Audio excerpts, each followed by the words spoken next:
Good evening. My name is Elizabeth Francis, and tonight I'm going to talk about Thomas Jefferson's legacy, or my interpretation of Thomas Jefferson's legacy.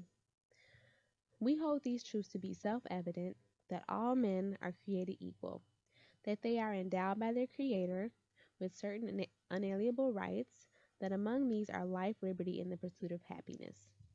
These are the words of founding father Thomas Jefferson, written in the Declaration of Independence. These words greatly reflect the legacy of Jefferson, who was born on April 13th of 1743 in Shadwell, Virginia. Jefferson was the third president of the United States. He is commonly known for his role in the American Revolution and for drafting the Declaration of Independence.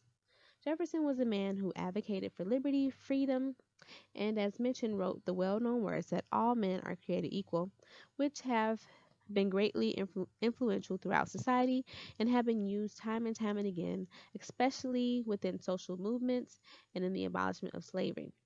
The main aspects of that Jefferson wanted to be remembered for are written on his tombstone, which are for writing the Declaration of Independence, a bill for establishing religious freedom, and for founding the University of Virginia. In regards to the Declaration of Independence, Jefferson was known to be an exceptional writer and was therefore chosen to write the Declaration. A very intelligent he was very intelligent and often read.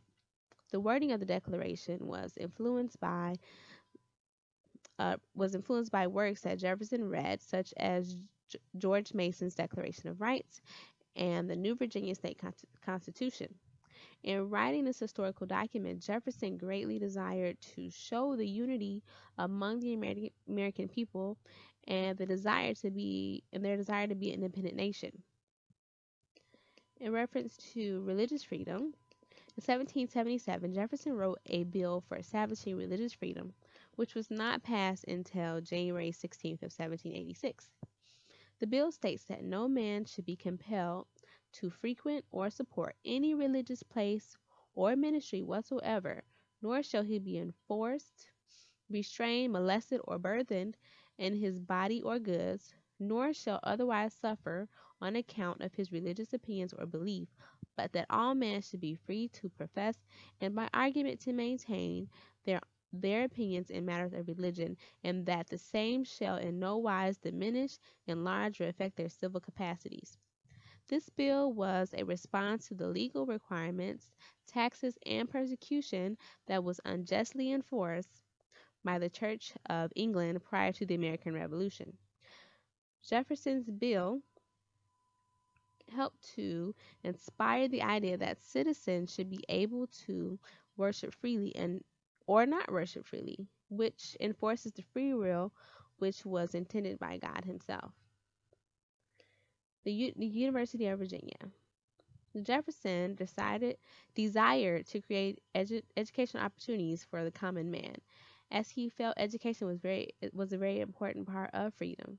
Jefferson wanted to move away from building institutions which are deeply grounded in European styles of learning, and thus Jefferson greatly was greatly influential in developing the concept of the college campus, which is a village dedicated to academia. And Jefferson stated it is safer to have the whole people respectably enlightened than a few in high state of science and many in ignorance. Lastly, I want to talk about slavery. So we have discussed main aspects of Jefferson's legacy, which he chose to be remembered by. Yet there was another part of Jefferson's legacy that he was not as proud of.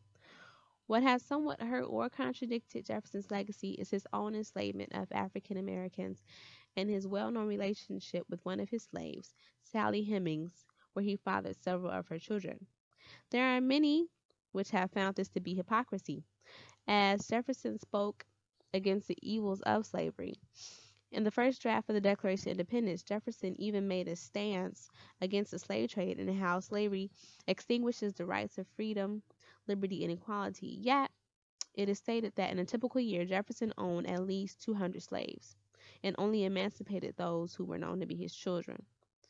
Though Jefferson struggled to live up to his own ideas of equality, one should not let this totally ruin their perception of the former president and the contributions he made in developing the amazing culture of American society, as slavery was unfortunately the common practice of his time. No person is perfect. It is even more inspiring to see that an individual celebrated as Jefferson is human and indeed flawed. Surely Jefferson was fully aware of his wrongs and did not want to be remembered by them. For a person of his stature, to speak out against slavery at this time surely made an impact on the future abolishment of slavery in America. Jefferson's legacy should be viewed as an outstanding intellectual who helped to set the tone for a country based on freedom in all aspects for citizens. Thomas Jefferson died on Independence Day of 1826 at his home in Monticello at the age of 82. Thank you and have a good evening.